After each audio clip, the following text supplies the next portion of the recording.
আমরা তো এসছি কালকে মানে শনিবারে ওই বেলা 10টার দিকে। আর তো যাই হোক, কালকে চলে যাব মানে সোমবারে। আর আমার বর কিন্তু আজকে এখান থেকে আবার কাজেও চলে গেছে, আজকে রবিবার। আর কি করব, কপালে না থাকলে হয় কি, থাকা যায়?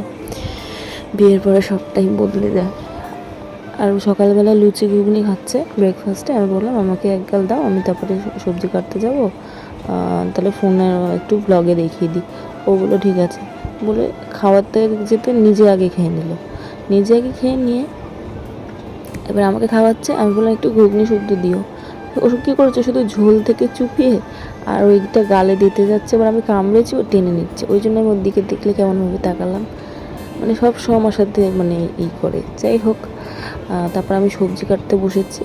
সবজি মানে বিভিন্ন ধরনের টমেটো, পেঁয়াজ, মশলা, যত ধরনের রান্না হবে সবজিগুলো।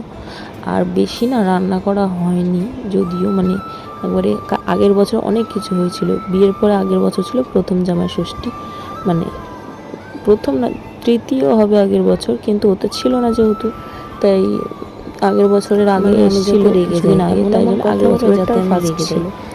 তো এইবার মা শুধু আমাকে বাড়ি রয়েছে, জানোই তো মেয়েদের কোনো যেহেতু বাইরে কাজে যায় না।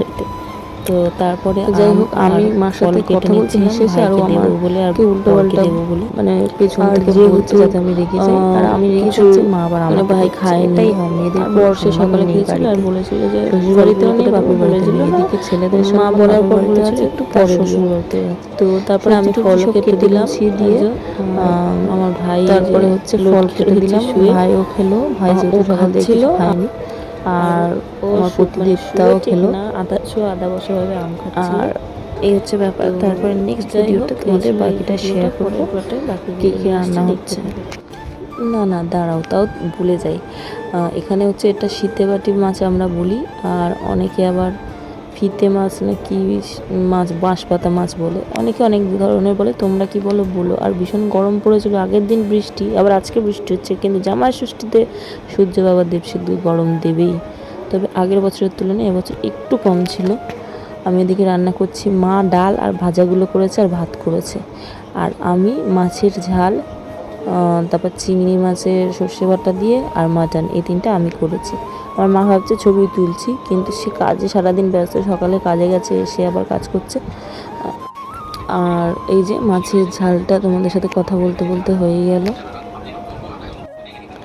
এরপর হচ্ছে করবো চিংড়ির তরকারিটা, তার জন্য চিংড়িটা ভেজে নিচ্ছি। এই রান্নাগুলো সব আমিই করেছি, যেহেতু আমি যেখানে যাই ঢেকি সরকার গেলে ধানবাগে আমাকেই রাঁধতে হয়, যেখানেই যাই। আর বাপের বাড়ি আসলে তো আমাকে রান্না করেই খেতে হয়। তারপরে এখানে একদিকে আমি মাটনটা কষাচ্ছিলাম, লাল লাল ঝাল ঝাল মাটন। আর একবারে হচ্ছে বাকি রান্নাগুলো করছিলাম। তো এইবারে হচ্ছে সর্ষে বাটা দিয়ে চিংড়ি মাছ, যেটা তো হয়ে গেলে তোমাদের দেখাচ্ছে। আর তার জন্য মা হচ্ছে মা কলে কাজ করতে পারছিল। তো যাই হোক, এদিকে আমার সর্ষে বাটাটা রেডি। আর দেখে নিলে ছোট্ট করে একটু আইটেমগুলো